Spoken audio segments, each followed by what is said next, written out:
Oh, good. Hello, everyone. My name is Clark Shakrit Tanjitam Tawan. So I'm an ARC Decraft Fellow and SE Discipline Group Lead at Monash University. So today it is my pleasure to welcome you to the SE Lunch and Learn seminar series. I will begin by asking you to acknowledge the Wurundjeri and Bunurong peoples of the Kulin Nation, traditional owners and custodians of the land on which we are meeting today, and pay respect to the elders past, present, and emerging. And today we will have Melina Vidoni. She's a lecturer from RMIT, graduate from the UTN. Her work is focused on empirical software engineering, requirement engineering, and agile methodologies. She has a single author publication at ICSE 2021. This is like a fantastic achievement. As everyone knows, ICSE is the prestigious conference in software engineering with a very low acceptance rate. So today, she will be giving a talk on the title Evaluating Unit Testing Practices in R Packages. So please give her a warm welcome, and over to you now. Okay, thank you for inviting me, and thank you everybody for coming in. So this is me, like outdated picture, but anyways, as he said, I'm a lecturer at RMIT University. Mostly I research empirical software engineering, and I'm also an associate editor for OpenSci. I'm currently acting as the editor-in-chief. OpenSci is an organization in which we peer review R packages, and we follow an open process which is kind of inspired in the academic peer review of papers. So basically, from seeing everything there, that was part of what motivated me to explore this, the result of this paper. Basically, it is the intersection of R, which is a language that is mostly open source, with a focus on data science and statistical problem solving. It is multi-paradigm because it is functional programming, but it still has some qualities of object-oriented that are considered to be mostly advanced programming. It is also package-based, and that means that anybody that creates a package can put it up on GitHub. It doesn't need to be on CRAN, which is the main repository, and people can install it. And R has an increasing popularity. For example, on the TIOE ranking of programming languages, it went, I think, from 20 to 8 in a single year. So the popularity is increasing quite fast.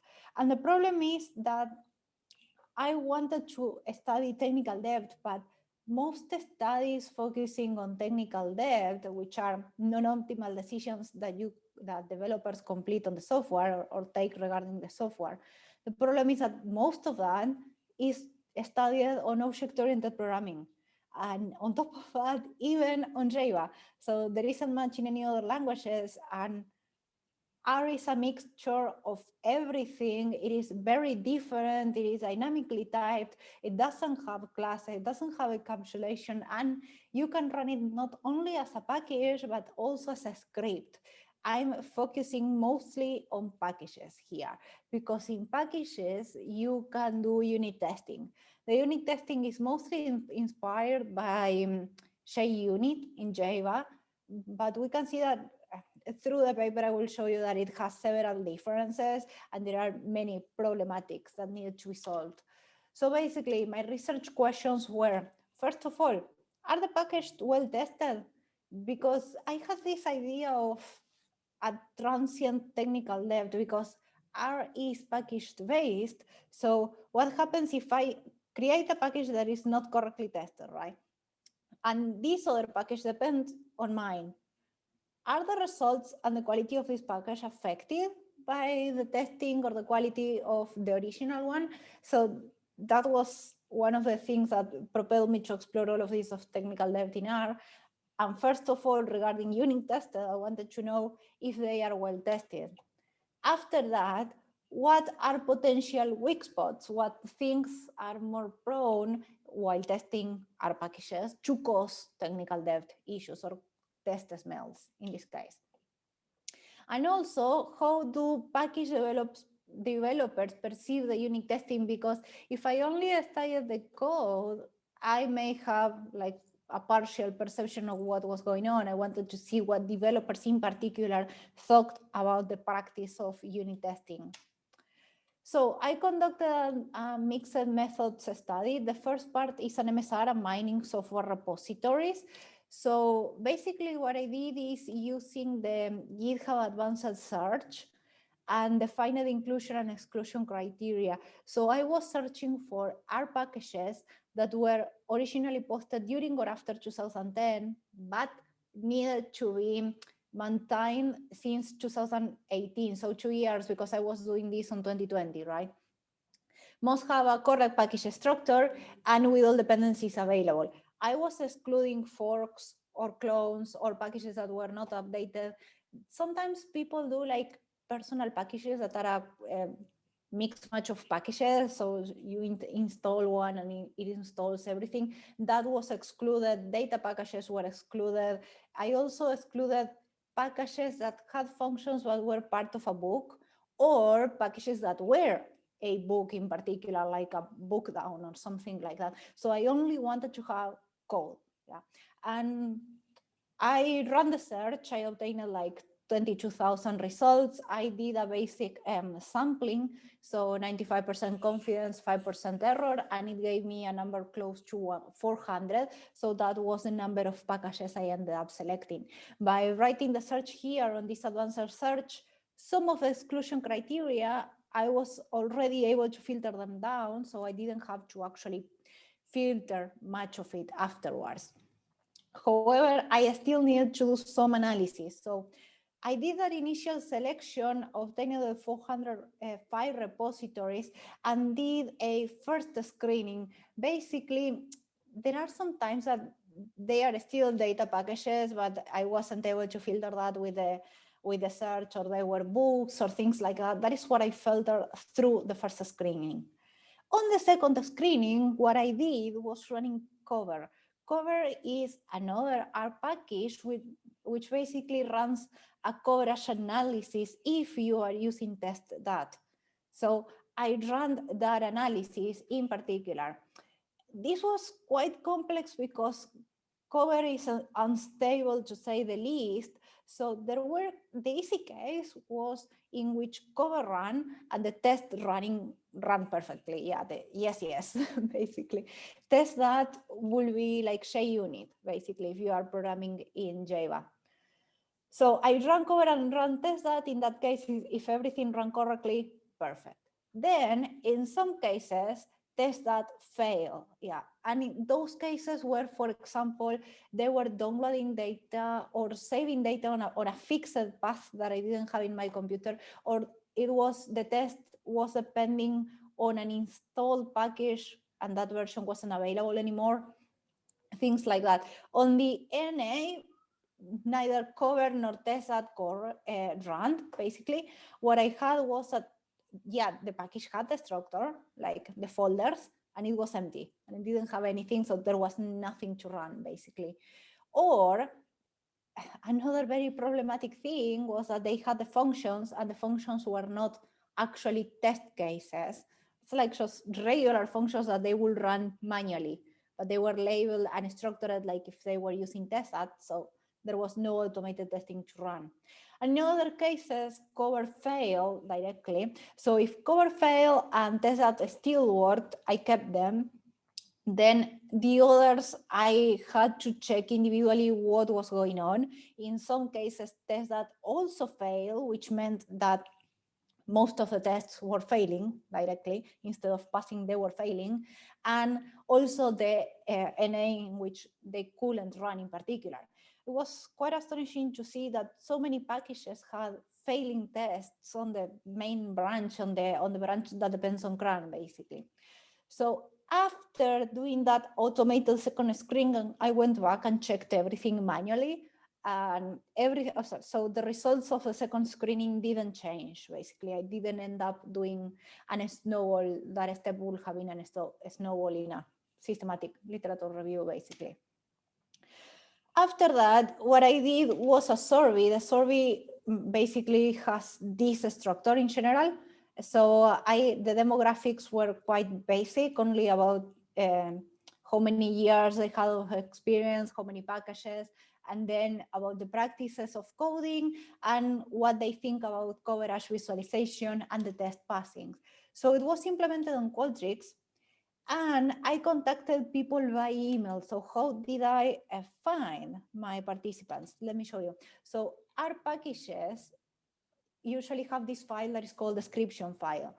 And if you read the file, it either has this tag authors at R, or a tag that is called only authors or maintainer. And in there, you have the emails of the developers. And it's quite, because this is open source, it is quite standardized to have this information. So I basically, for all the packages that I had downloaded, I mined this file, the description file, extracted the emails, and send the emails automatically through Qualtrics, which was where I implemented the survey. I had 469 email addresses after removing duplicates, and 22 emails bounced back, probably people that didn't use those emails anymore or typos. And of that, I got about 91 reply, which is 19.4 response rate. Comparing to other papers that use this type of approach, it is a quite high response rate. I'm thinking that that high response rate was due to the community, because the R community is very welcoming, very involved, and it is open. So probably that was the issue. Of course, I had to run all of this methodology through an ethical approval, and the condition for the approval of a project was that I couldn't publish the data set, because if you have the names of the packages, you have the email addresses, and the responses are not anonymous anymore. Basically, that was the reasoning. So I couldn't open the data set for the whole paper. I can't tell you exactly which packages I explore. I'm showing you a random package on the website, the one that I show you the description. So for the 3 research questions that I had, I ran like several analyses. I'm going to speed you up through most of them. So first of all, what I did was manually reading, because I had to, the README file. So the packages also have this readme.md or readme.rmd, R Markdown, and they have a description here. You have instructions on how to install the packages and everything. So I read all of these, and I classified the packages by area, because I wasn't limiting myself to a specific area. I wanted to see the community as a whole. So I have packages for bioinformatics, others that were generic. Software packages are, for example, the one that I'm showing you, like HTTR. This one allows you to crawl websites, and you can download information. So that type of tools, test that and cover, which I use for the analysis, those were like software packages. All of them are software. These are just the category. Spatial, the ones that are analyzing spatial data, like geographic information, working with maps, all of that. Statistics were packages that plainly implemented a statistical method or algorithm, and in many cases these were related to a particular paper. Generic were like many other packages that I had from other disciplines. And I also classified what they were doing. So all of this by reading the README file. If they were tools, if they were focused on visualization. For example, I had a package in particular that was generating maps of a very specific country with very specific information about the different mountains and plains and all of that. Stats methods, if they were simulation or machine learning, natural language processing, data parsing, AI or machine learning, and data analysis. And why was this important? Because I wanted to see if there was a difference in how they behaved. Overall, what I found is that the bioinformatic packages tend to have the most variation on the quality as well. So when you analyze the coverage, you need to divide the lines in 2 types. One are the lines that are relevant, and those are irrelevant. The relevant lines are actually the pieces of code. Irrelevant lines are, for example, the empty lines that are a full comment, or when you have the curly brackets. So all of those were irrelevant, and it didn't make sense to, you can test them basically. So, and the comments as well, the Roxygen is kind of Shavedoc, the same idea. And from the relevant lines, what I found through cover is that about 80%, 43% of the relevant lines are tested only. So less than half of the lines are tested, and that just hints toward a bad quality. You can't have like half of your code without testing. Yeah, there are some points in here that one can make, like for example, if you have private methods and if you test them directly or indirectly, of if they are exported or not exported. So this was just like the overview analysis, and I went after that to analyze more of this. So for example, the largest distribution were values between 14% and 80% of difference. So I had quite a variation on this one. If you can see, the bioinformatics has like very huge variation, and they also have a low quality, like they don't even reach 75%. Now, another question that I have here as a future work is how much coverage you should actually get in an R package. Because if we are talking about object-oriented, we have that rule of thumb that says about 80%. And don't test private methods, and don't do this and that and so on. But in R, we don't know yet. So that is a future work that comes here, because maybe this number is enough. Okay, after that, I analyzed the URLogs, which are the untested relevant lines of code, basically. So I did another manual classification. I had to extract a sample, basically. I had, according to my number, 558,000 relevant lines. I couldn't myself analyze all of them, so I extracted a statistical sample with the help of a colleague from the University of Sydney that gave me the numbers. From that sample, I analyzed every line that was not tested and decided what they were doing. So basically, returns, okay, logs are lines that print something in the console, loops are for while, do while, all of the applies, laplies, the do, dot, while, all of those. Online operations like downloading something from the web or requiring a token if you are working with APIs, plotting, mostly ggplot, returns and stops, either visible or invisible, specific alternatives like an if, an else, or something like that, variable preparation when you are assigning things or operating between variables, or wrangling, mostly dplyr, that kind of thing, like moving from wide to long, all of that. And I checked if they belong to exported or not exported methods.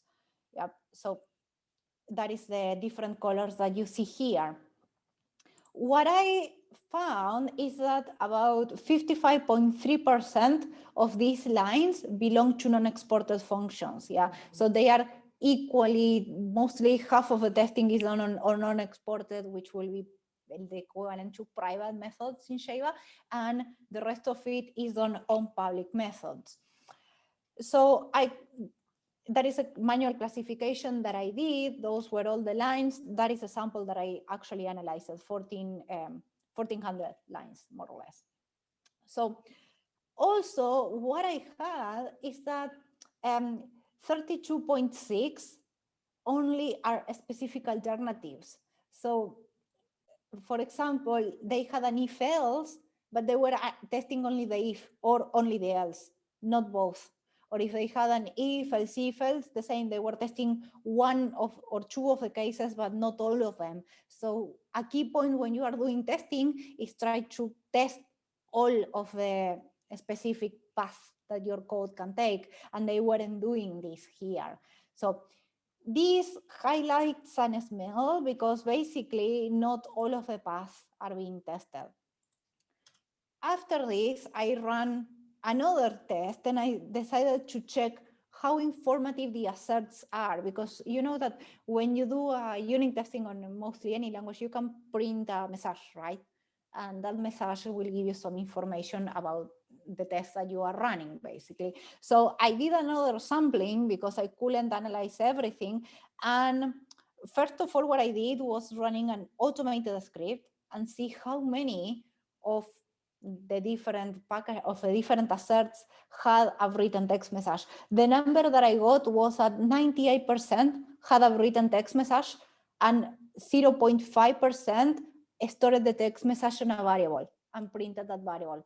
I don't know why they are doing that, but they are doing it.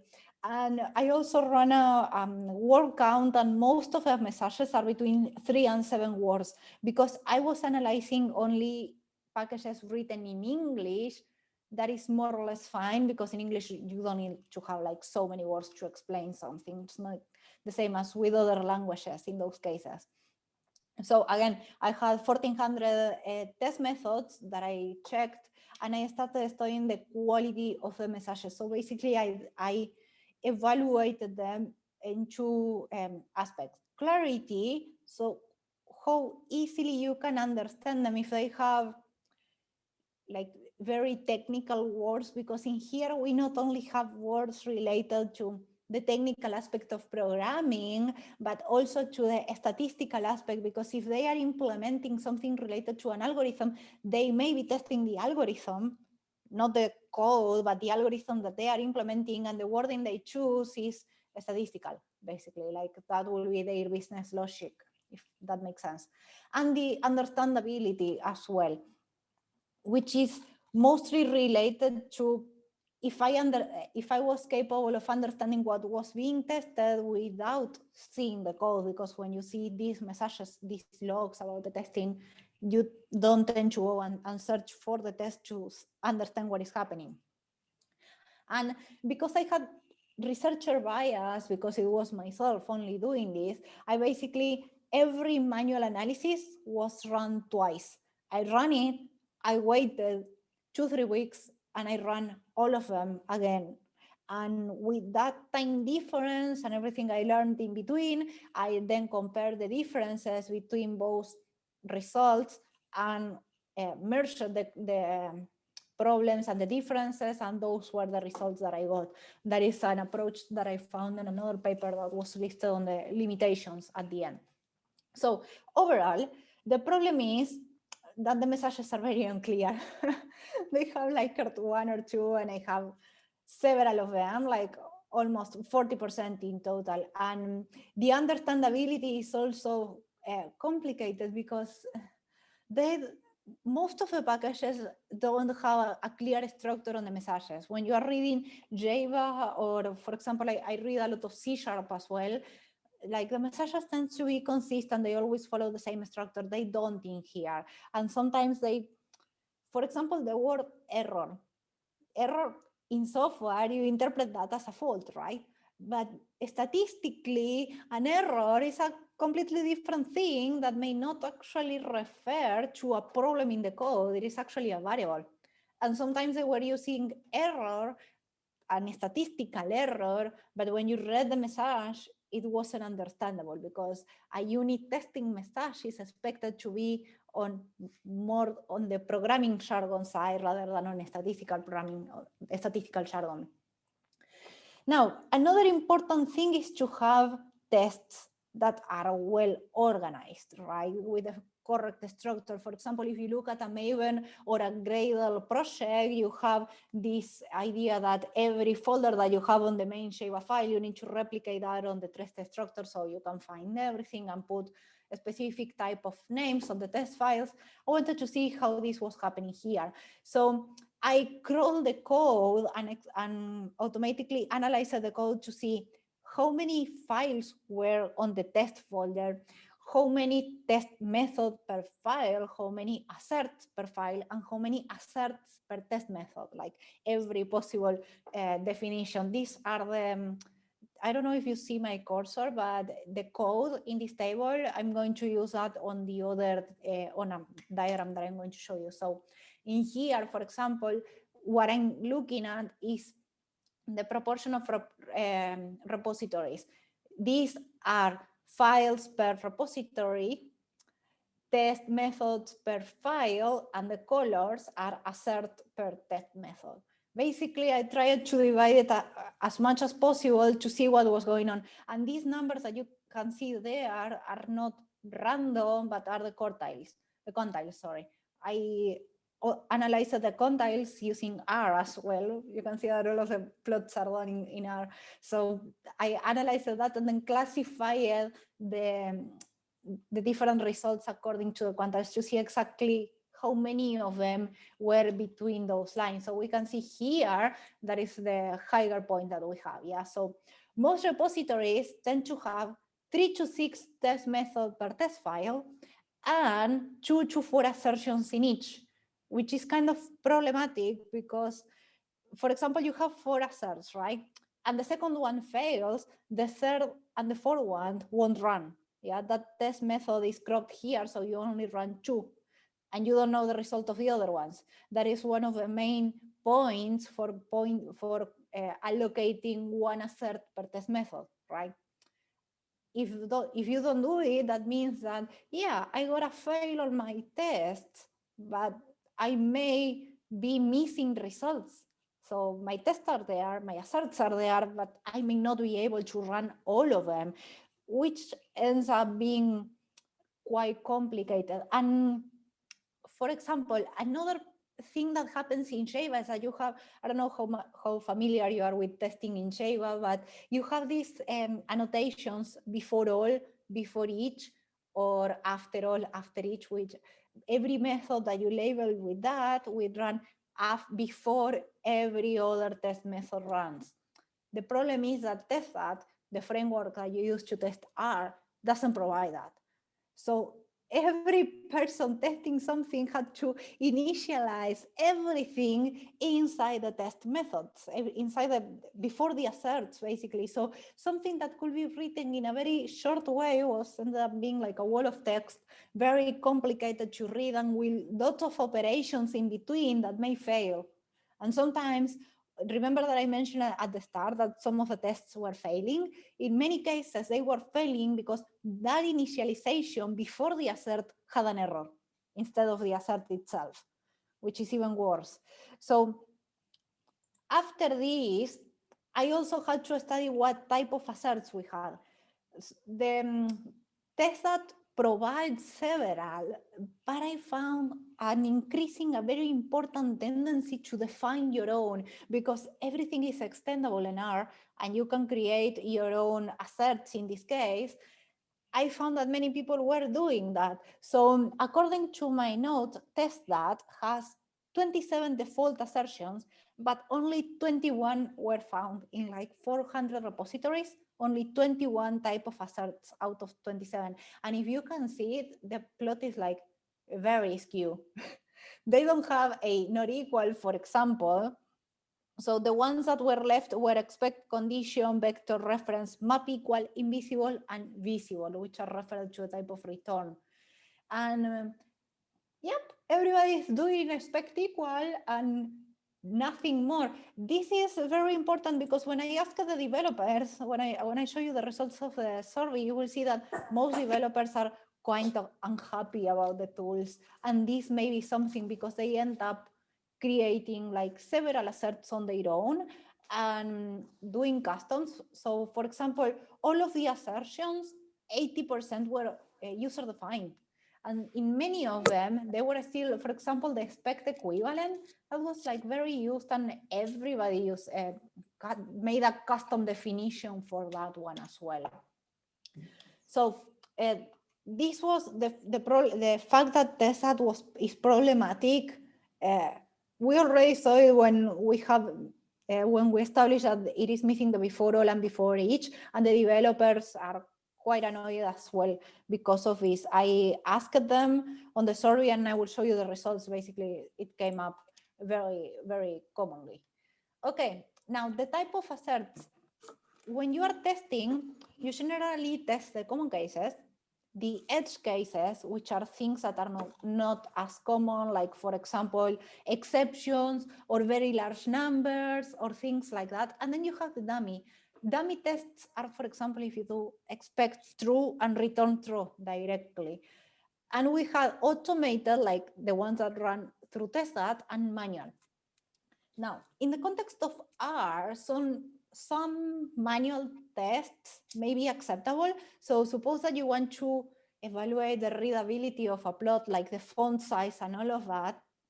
Yeah, generate the plot and then watch it yourself and see what is going on.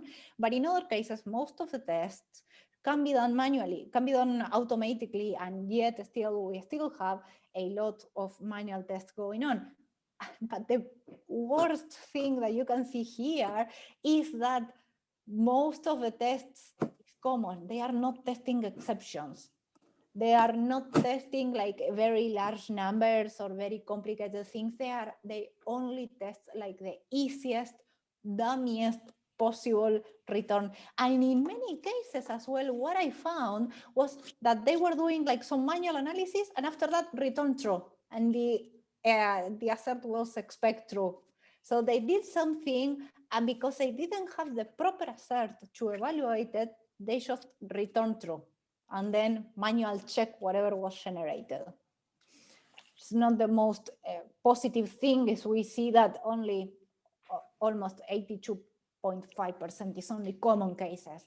And I have worked with the industry. I know that developers commonly have the problematic of working mostly with common testing and not with doing a thorough edge testing.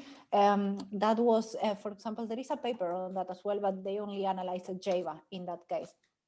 And only 3% of the asserts were manual, and a close inspection, because I went and actually inspected each of them, they were all plots, and they were checking, for example, the quality, the size, the colors, especially the ones that were mapped, that they were generated correctly, and you could see different things. So I did a survey for developers as well, the one that I sent the emails, and I found that the people that answer me are very experienced.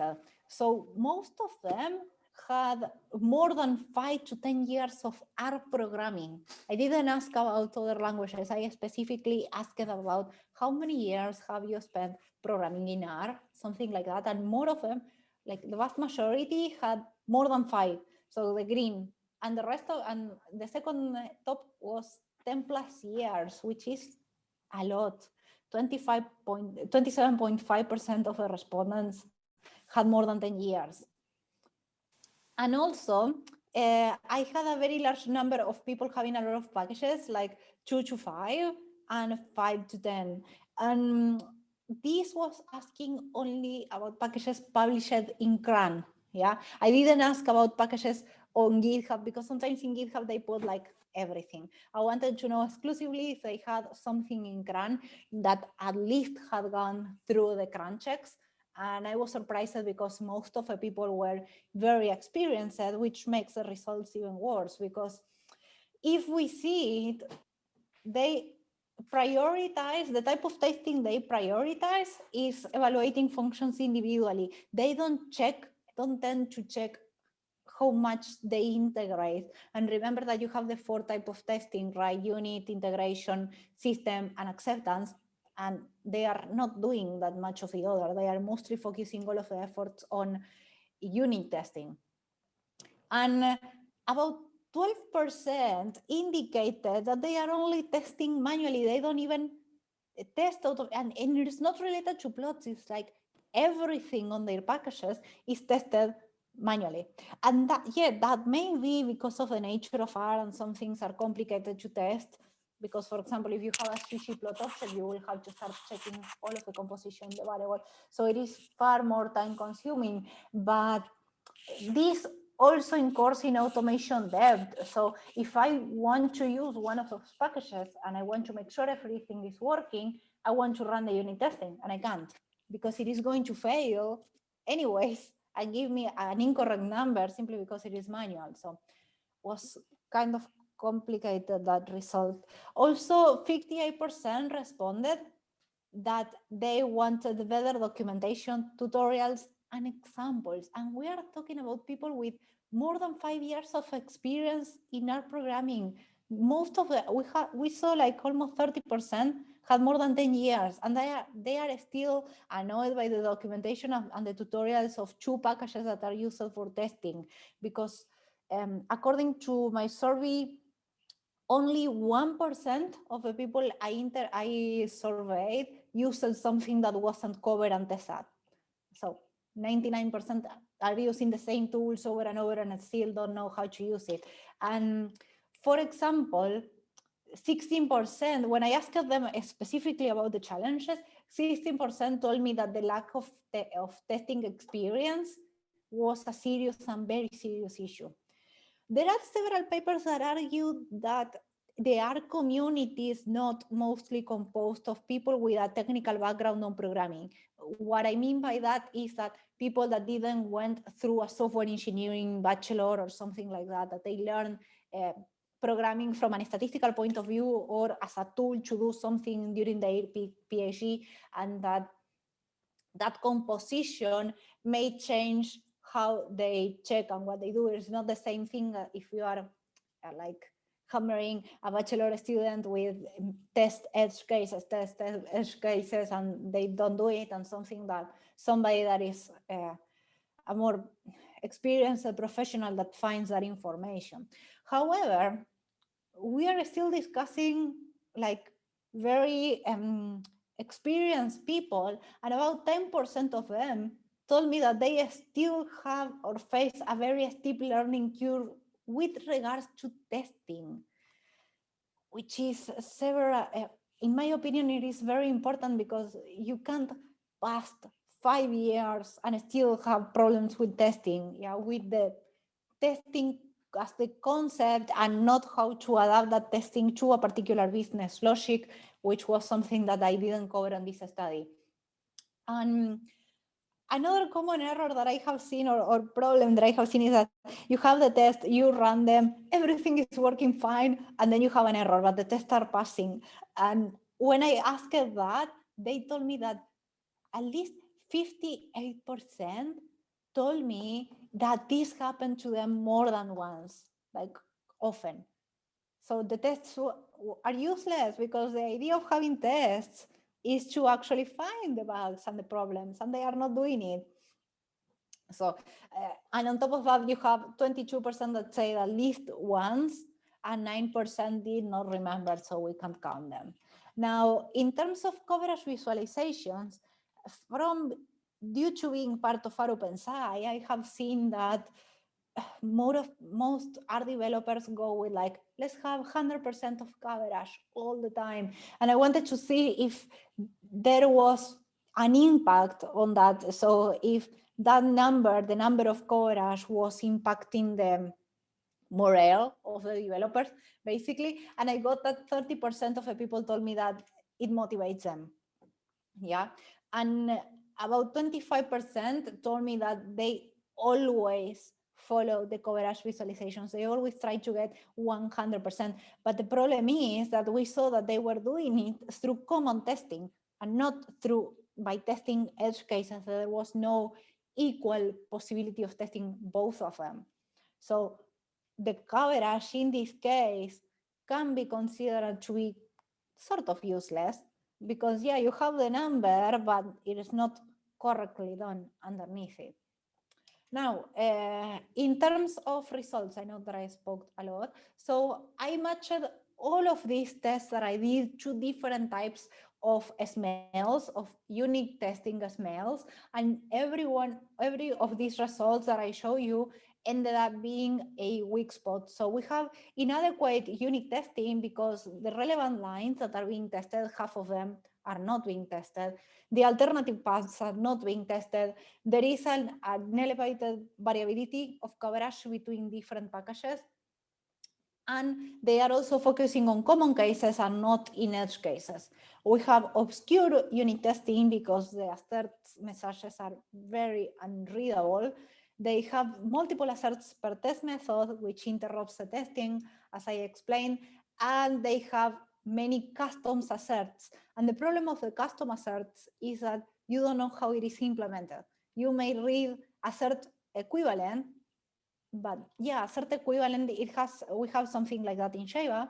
That's fine. We all know how it works, but if I implement it differently, there is no standard basically on that. So it makes it even more difficult.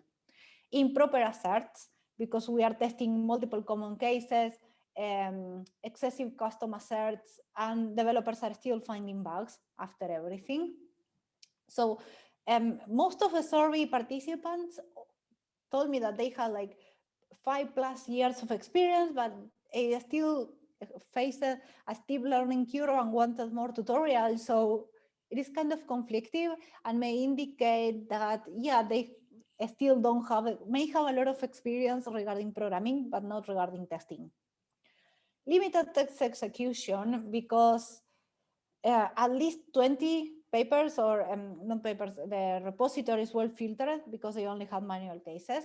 And 12% of the participants told me that they exclusively only do manual testing because they don't know how to do it or think that it is a very steep learning curve.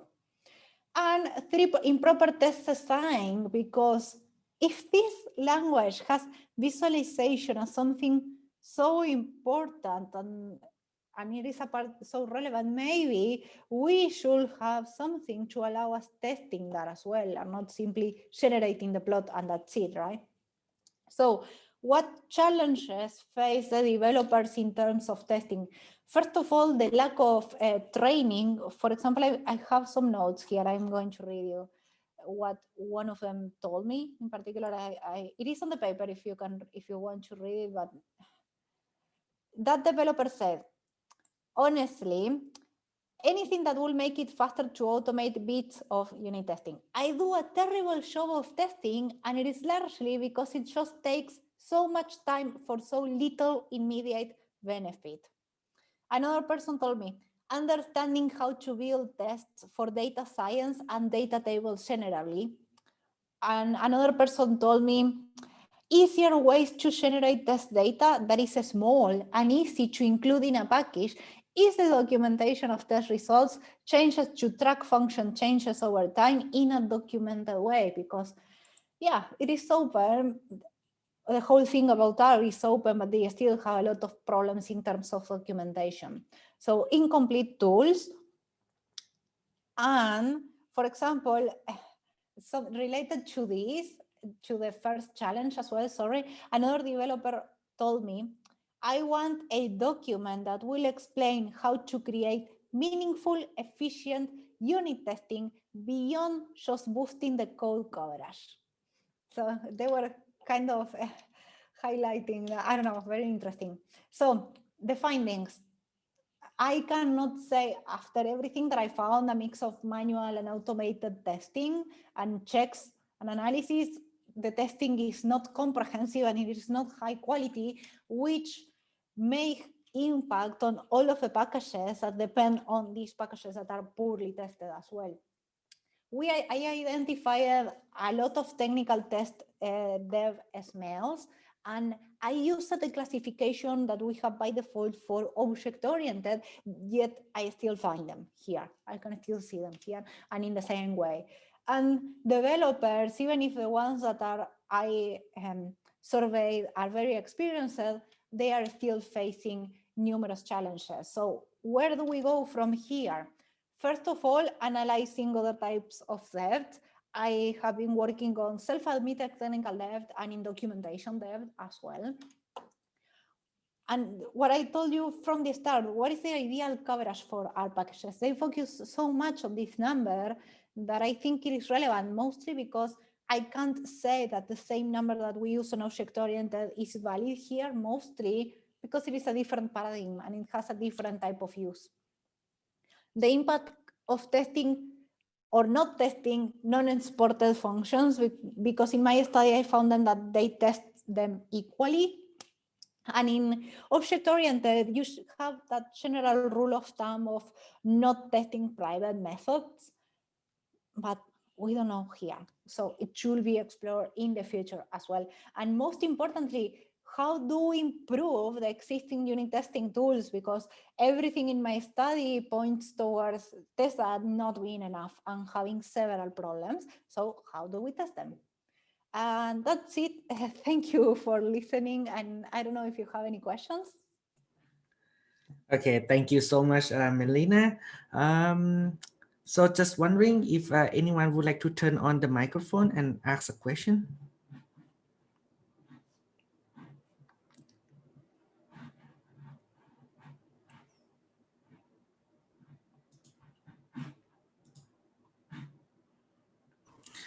Hi, hello. Hey.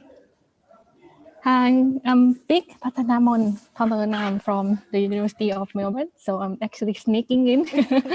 Yeah, very nice talks, and thank you very much. Yeah, it's very impressive work. I have a couple of comments and questions, I think. So first of all, like, it's very good work, and I think it's opened my view that there is a unit test in R and what they are doing. So it's very interesting to learn something new about this. So I think since I'm very new, so some of the questions might be very simple. So the first question is the core R and the test that is the common practice of use of the testing the R package, and is there something else? And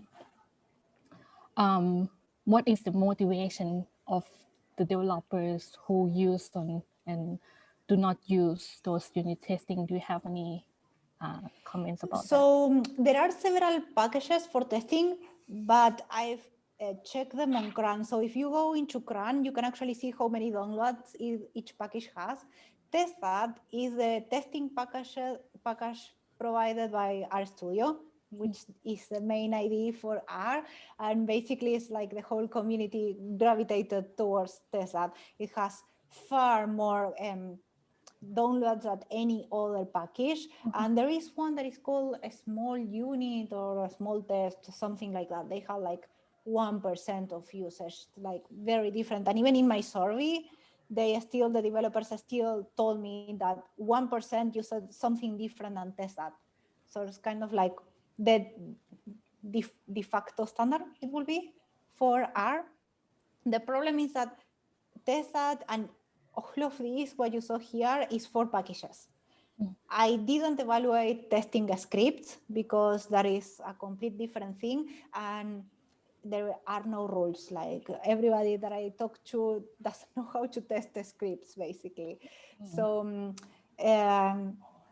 what I've seen that what people does that if they don't use tests for the packages that I filtered, what I can tell you is that they simply create a folder called test, and the functions that they put there are regular functions, but they use them to test the others in a similar way. And instead of using asserts, they simply compare like Boolean comparisons of one result to the other.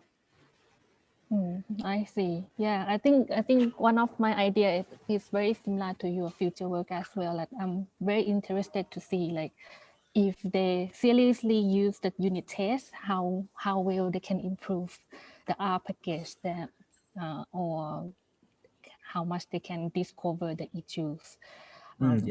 Yeah. And maybe one last question, a bit off the topic. So since this work is like, I can see there is lots of effort and there's lots of manual work that you have done. So I'm very wondering, like, how do you do this as a single author of the work? Oh, well, it was kind of complicated. So for example, when I downloaded the packages, that was a mess, sorry for the word, but I had to, some of them were depending on the same package, but different versions. So I had to clean the computer every couple packages. That's what I did, a mixture. It took me roughly 4 months to complete of only making the analysis, not writing the paper. So basically, and especially very impressive. Yeah. Thank you. Mostly because I had to wait, because I did that self-validation at the end. I had to run all of the manual analysis and then wait and then come back again. So it took me quite a while to, Yeah, very impressive. Thank you so much. Thank you. Okay, thanks, Big. Okay, so she is actually the MSR Shadow PC co-chair. Yes, I'm aware. Okay, and also on the ASE, right? Yeah. Yes. Yeah. Okay, anyone else? I have one quick question. Yes. So you mentioned a lot about test coverage, right? I mean, ideally, the software or a function or a package should have a high test coverage. But I'm thinking maybe, is there any other possible measure? Because you can achieve a high test coverage, but you didn't really well test the function. Like, for example, if you write like a set of asserts that try to cover all the function, but then it's just one assert for each function, then test coverage is like it's not well represent the quality of the testing of this package anymore, right? Do you have any idea of other like possible measures for this? One of the measures that it comes to my mind is like testing the alternatives. When you do the coverage analysis, some tools will show you how many alternative paths are being tested. So it is not simply calling the function, it is using all of the returns or entering through all of the if and else's and all of that. However, I think that question does apply to Java and every other object-oriented programming language, because years have passed and they are still using coverage as a main measurement. Yeah, that is why I'm not sure if you are aware, but when you are talking about coverage, there is a plot like if you have this curve basically, so there is a point in which the effort of keep testing does not correlate to how many bugs you are going to find. From that curve, we get the 80%, that glorious 80% that you use in Java or in object-oriented. But in here, I don't know, because as you say, most of my results indicate that they aim to have like a very high testing coverage, and the testing is not good at all. It's like they still have like most common cases, they are still doing dummy testing, manual testing. So yeah, the short answer is, I don't know. We should further research that in a future. Yeah, so I think it goes to another question as well. Like in Java, we have another coverage measure, like a branch coverage or data flow, that kind of thing. But I think the question is that, do we have this kind of test or library for our packages or not? Yeah, because that library is covered. The library is covered. It gives you like all of that analysis. So when I talked about the branches and the special alternatives, I got the numbers from there. From cover. Right. From cover, basically. And I think another question is that, like, is there any correlation between the packages that have high coverage and the numbers of defects that are found for that packages, right? So, like, where it is like it go back to the the common intuition, whether we should increase the high coverage or not. If we have a high coverage, do we get less defects or not, right? Yeah, I think it can be another RQ that can be explored. That is especially interesting because the developers say that, they had still high coverage and they were still finding bugs. And that is kind of what I see on my students, like they have so many tests and they are still useless tests because they are still finding bugs. And that's fine because you are learning, but the developers here are saying that they are quite experienced, so it may become a problem. Right. And actually, based on your work, I think, again, this is really an impressive work. But when I think about the bigger research question, it should be around like, what are exactly the best testing practices for our packages? So can you give like a summary or comment, in a bullet point that you can draw from the results of your work? Yeah, I will say that I haven't seen, for example, when you write an R package, you can write stops or errors. I found very little test cases for that. And when they are working with numbers, that will be one. So try to test the errors, everything there. Another thing that I found is that even when they pass arguments, the numbers they pass on the arguments on the testing, they are like kind of small, pretty rounded numbers. They never try to push like what happens if I put a negative number where it shouldn't be, which are a type of edge testing as well, right? Another best practice could be, since we don't have a before all and a before each, you could simply create a method that initializes everything and call that on every test before initializing as well.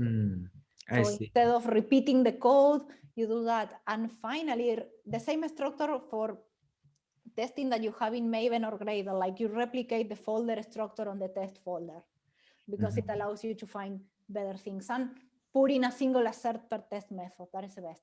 Otherwise, not all of them will run. I see. Yeah, that's good. And I think I have one more question. Yes. In your paper, have you discovered or run a survey what are the motivation of testing our packages? What are the current challenges? Yeah, that the our developers found at the moment.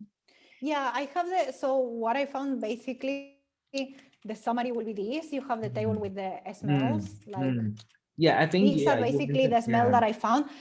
Mm. There may be more type of test smells, of course, but I was working towards the list that we have in object-oriented. So there may be more smells that are exclusively to statistical programming.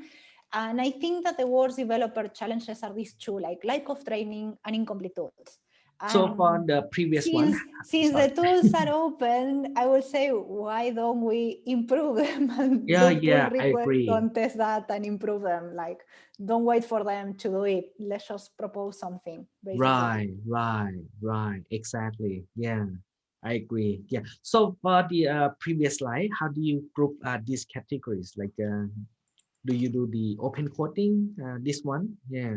Yes, So on it is the the research. result from the Yep, survey. these are the results of the paper, basically. So when I said, for example, the research question one, if they are well tested and what are the potential smells, basically I found so many smells that I cannot say basically which of them are. I see. What I And have did you? what I did to basically match every smell to a type of testing was, first of all, through the definition of every smell and through other papers. So I checked different papers on Java or mostly in object-oriented to see what type of test of analysis they were doing to, for example, find inadequate unit testing or obscure unit testing. And that is how I decided what type of analysis I should do to come up with this.